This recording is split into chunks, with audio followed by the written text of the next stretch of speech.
We've got a surds question now. It's a matter of putting these two fractions together on a common denominator and then working out the result by multiplying through. So what will be that common denominator?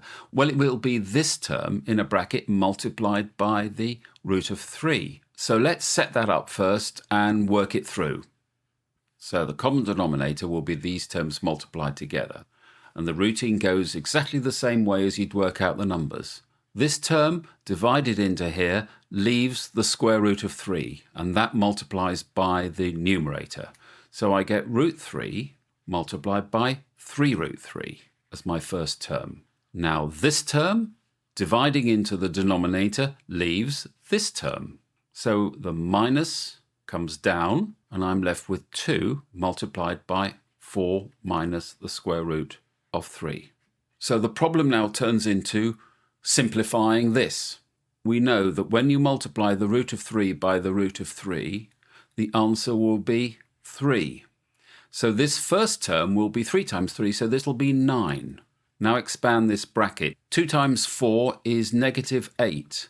Negative times negative is positive, and there's nothing we can do about multiplying these two together other than writing them together. This is 2 root 3. And that's divided by these two terms multiplied together. 4 multiplied by root 3 is 4 root 3, minus, we've got another root 3 times root 3, minus 3. Simplifying slightly, this becomes 1 plus 2 root 3. And that's divided by our denominator here, which is 4 root 3 minus 3.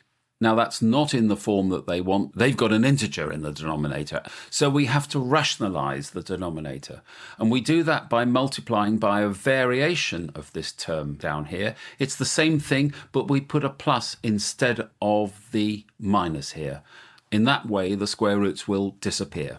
So I'm multiplying by 4 root 3 plus 3 divided by the same thing.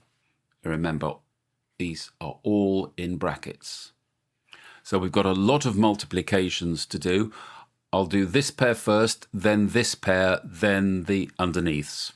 So the first pair, I get 4 root 3. The next one on the top, 3 times 2 root 3, this is 6 root 3. Now the underneaths. 2 times 4 is 8. Root 3 times root 3 is itself 3. So this is 8 times 3, so this is plus 24. And the other underneath, 3. And that is over. 4 root 3 times 4 root 3 is 16 times 3, which is 48. And now the other top, this is negative 9. And the other two terms should cancel. This is negative 12 root 3, and this is positive 12 root 3. So yes, they cancel. So we've got 10 root 3 plus 27, and that's divided by 39. And that's not moving any further. A is an integer, B is an integer, and C is an integer. We've rationalized the denominator, and that is your answer.